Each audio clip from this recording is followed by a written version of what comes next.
Hey friends, welcome to cooks app. എല്ലാവർക്കും സുഖമാണെന്ന് വിശ്വസിക്കുന്നു.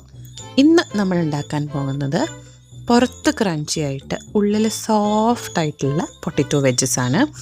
ഗാർലിക് പൗഡർ, അതേപോലെ ഒറേഗാനോ ഇതൊന്നും ആവശ്യമില്ല. നമ്മുടെ വീട്ടിലുള്ള അവൈലബിൾ ആയിട്ടുള്ള നോർമൽ സാധനങ്ങൾ വെച്ചിട്ട് നമുക്ക് ടേസ്റ്റി ആയിട്ടുള്ള പൊട്ടറ്റോ വെജസ്, റെസ്റ്റോറൻറ്റ് സ്റ്റൈൽ ടേസ്റ്റുള്ള പൊട്ടറ്റോ വെജസ് ഉണ്ടാക്കാൻ നോക്കാം. ഈ റെസിപ്പിക്ക് ഞാൻ എടുക്കുന്നത് 4 ഉരുളക്കിഴങ്ങാണ്. അതിലത്തെ ഒരു ഉരുളക്കിഴങ്ങ് എങ്ങനെയാണ് മുറിക്കുകയെന്ന് ഞാൻ കാണിച്ചു തരാം. അപ്പോൾ ഈ വെജ് എന്ന് പറയുന്ന സാധനം ഉണ്ടാക്കാനത് ആദ്യം നമ്മൾ പൊട്ടറ്റോ ഹാഫായിട്ട് ഇങ്ങനെ കട്ട് ചെയ്യുക. അപ്പോൾ ഇതാ കണ്ടു, ഞാൻ അങ്ങനെ ഹാഫായിട്ട് നീളത്തിൽ കട്ട് ചെയ്തിട്ടുണ്ട്. ഇനി അതിനെ 4 ആക്കുക, പ്ലസ് ഷേപ്പിൽ 4 ആക്കി. ഇനി ഞാൻ കാണിച്ചു തരാം കേട്ടോ എങ്ങനെയാണെന്ന്. ഇതിങ്ങനെ കയ്യിൽ പിടിച്ചിട്ട് ചെയ്യാം, വേണമെങ്കിൽ കട്ടിംഗ് ബോർഡിൽ വെച്ചിട്ട് ഇതാ ആ കഷ്ണത്തിനെ നമ്മളിങ്ങനെ ആക്കി.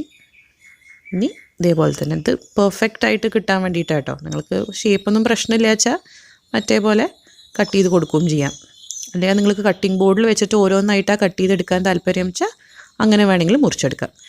ഷേപ്പ് ഇങ്ങനെയാണ് കേട്ടോ വരിക. പൊട്ടറ്റോ വെജിൻ്റെ ഷേപ്പ് ഇതാ ഇങ്ങനെ കണ്ടു, ഇങ്ങനെയാണ്. ഇതാണ് ആക്ച്വൽ വെജിൻ്റെ ഷേപ്പ് വരിക. ഓക്കെ, അപ്പോൾ ഇങ്ങനെയാണ് പൊട്ടറ്റോ വെജസ് ഉണ്ടാക്കുക. ഇങ്ങനെ ഞാൻ 4 മീഡിയം സൈസ് ഉരുളക്കിഴങ്ങ് മുറിച്ചെടുത്തിട്ടുണ്ട്. നമ്മൾ വെള്ളം ഇതിൽ കഴുകി വെച്ച വെള്ളം കളഞ്ഞിട്ട് കുറച്ചും കൂടെ വെള്ളം പുതിയതായിട്ട് എടുക്കുക. എന്നിട്ട് അതിലേക്ക് നമ്മൾ 1 ടേബിൾ സ്പൂൺ ഉപ്പ് ചേർത്ത് കൊടുക്കുക. 4 ഉരുളക്കിഴങ്ങിന് 1 ടേബിൾ സ്പൂൺ ഉപ്പ് കറക്റ്റ് പാകമാണ്. കൂടുതൽ ചേർക്കാൻ നിൽക്കണ്ട. പിന്നെ നിങ്ങൾക്ക് കുറച്ചും കൂടെ സീസണിങ് വേണമെന്ന് തോന്നുകയാണെങ്കിൽ തിളപ്പിക്കുമ്പോൾ തന്നെ കുറച്ചും കൂടെ കുരുമുളക് പൊടിയും കൂടെ ചേർത്ത് കൊടുക്കുക. അപ്പോൾ ഉള്ളിലേക്കൊക്കെ കുറച്ചും കൂടെ കുരുമുളക് പൊടി ചേർന്ന് വരും. നമ്മളിതൊരു മീഡിയം ഫ്ലെയിമിലിട്ടിട്ട് ഒരു 6 to 8 മിനിറ്റ് വരെ തിളപ്പിക്കുക. അപ്പോൾ പിന്നെ എൻ്റെ മെല്ലെ തിളച്ച് വരാൻ തുടങ്ങിയിട്ടുണ്ട്. ഒരു 8 മിനിറ്റ് തിളപ്പിച്ച് കഴിഞ്ഞ് കഴിഞ്ഞാൽ മെല്ലെ ഒന്ന് എടുത്ത് ഉടച്ചു നോക്കുക. നന്നായി ഒന്ന് തിളച്ച് വന്നു കഴിഞ്ഞാൽ എടുത്തൊന്ന് ഉടച്ചു നോക്കുക. കറക്റ്റായിട്ട് ലൈക്ക് നമ്മുടെ ഭയങ്കര കുഴഞ്ഞു പോകരുത്. കറക്റ്റായിട്ട് നമുക്ക് സ്പ്ലിറ്റായി വരികയും ചെയ്യണം, എന്നാൽ ഭയങ്കര മഷിയായിട്ട് തോന്നരുത്. അതാണ് കറക്റ്റ് പാകം. ഞാൻ കാണിച്ചു തരാം. കണ്ടു കണ്ടു, ഇത് ഫുൾ ഉടഞ്ഞു വരുന്നവർ എന്നാൽ കട്ട് ചെയ്ത് കഴിഞ്ഞാൽ അതിൻ്റെ ഷേപ്പ് മെയിൻറ്റെയിൻ ചെയ്യണമുണ്ട്. അപ്പോൾ ഇനി നമുക്കിതിനുള്ള മിക്സ് ഉണ്ടാക്കാൻ വേണ്ടി ഞാൻ 2 വെള്ളുള്ളിയാണ് എടുക്കണേ. ഗാർലിക് പൗഡറിൻ്റെ ആവശ്യമില്ല, 2 വെള്ളുള്ളി എടുക്കുക. പിന്നെ ഇതിലേക്ക് ഞാൻ ചേർത്ത് കൊടുക്കുന്നത് 4 ടേബിൾ സ്പൂൺ മൈദയാണ്. പിന്നെ അടുത്തത് ചേർത്ത് കൊടുക്കാൻ പോണത് 3 ടേബിൾ സ്പൂൺ കോൺഫ്ലവറാണ്. Cornflour 3 table spoon. അതേപോലെ തന്നെ 2 ടേബിൾ സ്പൂൺ അരിപ്പൊടി. അടുത്തത് ചേർത്ത് കൊടുക്കാൻ പോണത്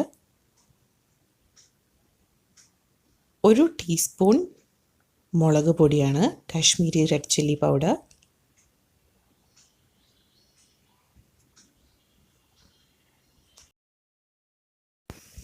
നെക്സ്റ്റ് ഒരു 3/4 ടീസ്പൂൺ കുരുമുളക് പൊടിയാണ് ചേർത്ത് കൊടുക്കണേ.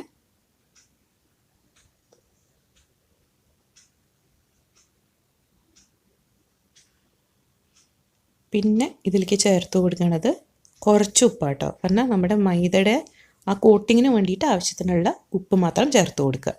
നേരത്തെ നമ്മൾ ഉരുളക്കിഴങ്ങ് തിളപ്പിക്കുമ്പോൾ ഉപ്പ് ചേർത്തിട്ടുണ്ടല്ലോ, അപ്പോൾ ഉരുളക്കിഴങ്ങിൻ്റെ ഉള്ളിലൊക്കെ ആവശ്യത്തിന് ഉപ്പുണ്ടാവും.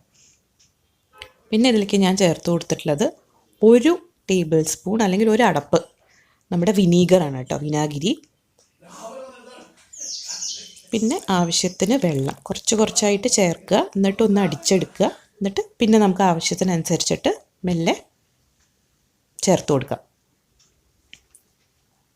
പിന്നെ ഇതിലേക്ക് ഞാൻ ആഡ് ചെയ്ത് കൊടുക്കണത് കുറച്ച് കസൂരി മേത്തി കേട്ടോ. ഇപ്പോൾ നമുക്ക് ഒരേഗാനൊന്നും എല്ലാവരുടെ വീട്ടിലുണ്ടാവില്ല, ചിലപ്പോൾ അടുത്തുള്ള സൂപ്പർ മാർക്കറ്റിൽ പോലും കാണില്ല. അപ്പോൾ ഞാൻ ചേർത്ത് കൊടുക്കാറുള്ള കസൂരി മേത്തിയാണ്. നല്ലൊരു സ്മെല്ല് തരും അതിന്. അപ്പോൾ നിങ്ങളും കസൂരി മേത്തി ആഡ് ചെയ്ത് കൊടുക്കുക. എന്നിട്ട് ഞാൻ ആദ്യത്തെ ഒരു വട്ടം അടിച്ചെടുത്തിട്ടുണ്ട്. അപ്പോൾ നമ്മുടെ വെള്ളുള്ളിയൊക്കെ നന്നായിട്ടൊന്ന് അടിച്ച് വരണം. അപ്പം കുറച്ചും കൂടെ വെള്ളം ചേർത്തിട്ട് നന്നായിട്ട് അരച്ചെടുത്തിട്ടുണ്ട്. ഇനി ഞാൻ ദോശമാവിൻ്റെ കൺസിസ്റ്റൻസി കേട്ടോ. കണ്ടു, ആ മാവ് ഇപ്പോൾ ദോശമാവിൻ്റെ കൺസിസ്റ്റൻസിയിലാണ് ഞാൻ ഈ മിക്സ് ഉണ്ടാക്കിയെടുത്തിട്ടുള്ളത്. എന്നിട്ട് ഞാൻ നന്നായിട്ട് ഇത് കോട്ട് ചെയ്തെടുക്കാൻ പോവാണ്. അപ്പോൾ നമുക്കിതൊരു ശരിക്കും നമ്മുടെ ബജ്ജി ഉണ്ടാക്കണതിൻ്റെ അത്ര കട്ടിയൊന്നും വേണ്ട. അപ്പോൾ ഒന്ന് ജസ്റ്റ് ഒന്ന് കോട്ട് ചെയ്തെടുക്കുക. എന്നിട്ട് നമ്മളിത് റെഫ്രിജറേറ്ററിൽ കയറ്റി വയ്ക്കും 1 മണിക്കൂറോളം. ഓക്കെ, ഇനി എന്തുകൊണ്ട് റെഫ്രിജറേറ്റ് ചെയ്യണമെന്ന് ചോദിച്ചു കഴിഞ്ഞാൽ മെയിൻലി 2 റീസണാണ് ഉള്ളത്. ഒന്ന്, നമ്മുടെ പൊട്ടാറ്റോൻ്റെ ഔട്ടർ കവറിങ് ഉണ്ടല്ലോ, അത് കാര്യമായി വേഗം ബ്രൗൺ ആവാതിരിക്കാൻ വേണ്ടിയിട്ട്, കറക്റ്റായിട്ട് both crunchy on the outside and cooked on the inside, soft on the inside ആവാൻ വേണ്ടിയിട്ടാണ് ഫസ്റ്റ് റീസൺ.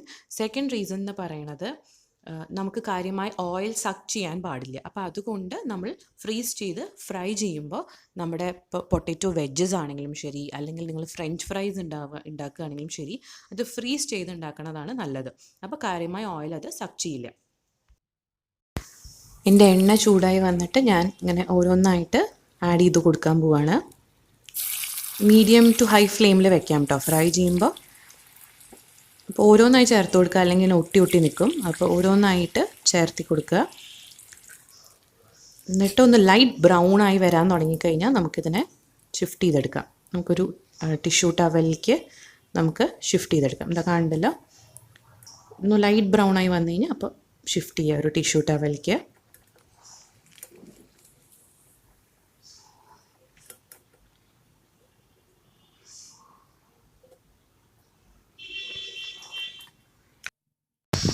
അപ്പോൾ ഞാൻ എൻ്റെ എല്ലാ പൊട്ടാറ്റോ വെഡ്ജസും റെഡിയാക്കി കഴിഞ്ഞു. ഇത് നിങ്ങൾക്ക് ചീസ് ഡിപ്പ് കൂട്ടിയിട്ട് കഴിക്കാം, അതല്ലെങ്കിൽ നോർമൽ ടൊമാറ്റോ സോസ് കൂട്ടിയിട്ട് കഴിക്കാം, അല്ലെങ്കിൽ വെറുതെ കഴിക്കാം. അപ്പോൾ ചീസ് ഡിപ്പിൻ്റെ ഒരു വീഡിയോ ഞാൻ ഇടാൻ നോക്കുന്നുണ്ട്. അപ്പോൾ അതുവരെ നിങ്ങൾ സബ്സ്ക്രൈബ് ചെയ്യുക, ഷെയർ ചെയ്യുക, ലൈക്ക് ചെയ്യുക. ഉണ്ടാക്കിയിട്ട് കമൻറ്റ് ബോക്സിൽ കമൻറ്റ് എഴുതാൻ മറക്കരുത്. അതേപോലെ തന്നെ ഇഷ്ടമായി കഴിഞ്ഞാൽ ഈ റെസിപ്പി റിലേറ്റീവ്സിൻ്റെ ഫ്രണ്ട്സിൻ്റെ കൂടെയൊക്കെ ഷെയർ ചെയ്യുക. കുക്സ് ആപ്പ് സബ്സ്ക്രൈബ് ചെയ്യാൻ മറക്കരുത്. Thank you.